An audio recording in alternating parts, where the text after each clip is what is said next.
Tay baka ako nyo.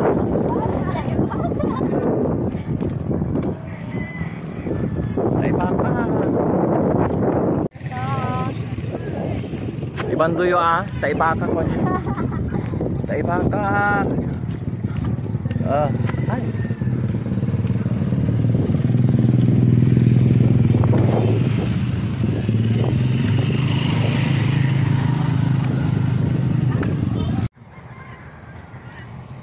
Sige na, manguha ka. Yan. Manguha ng taibaka.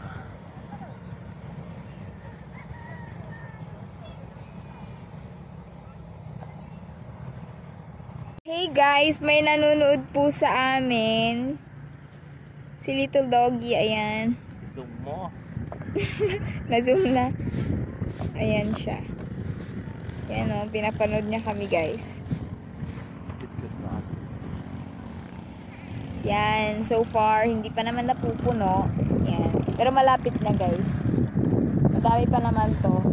Siguro magdadalawang balikan kami para mapuno yung garden ng ganito. Yan.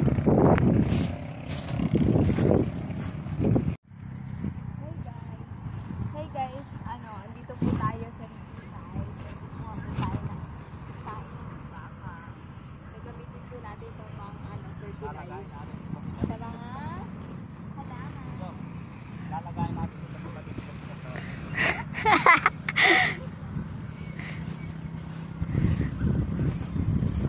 matagalang pagluluto. Ilalaga for 3 hours. Tsaga lang guys. Pagkatas.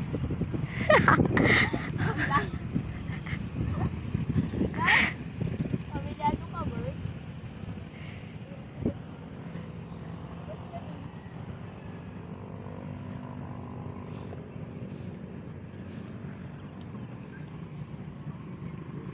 So guys, we're here in Talier of Banyaga.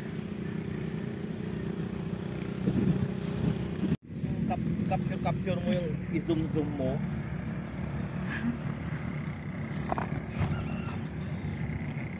Yung fresh na tayo.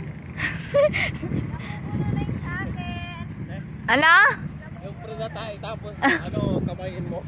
Yeah! Yan, ilalagay po natin dito guys.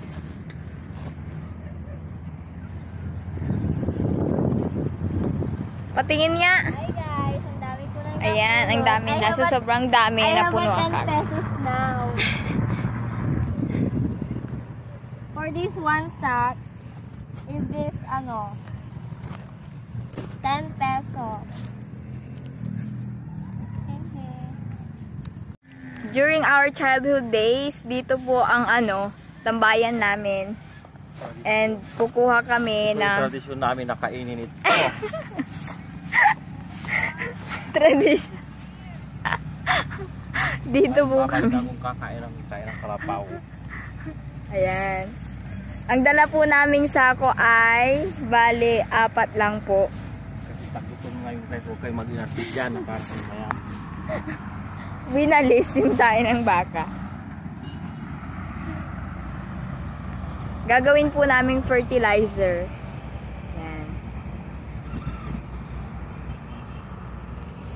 Kumuha tayo ng taibak, tayo ng kalabaw kasi wala na kami makain.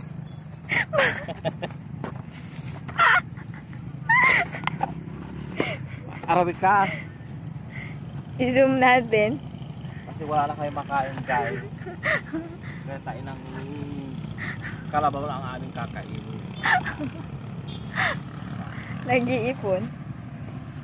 Yan.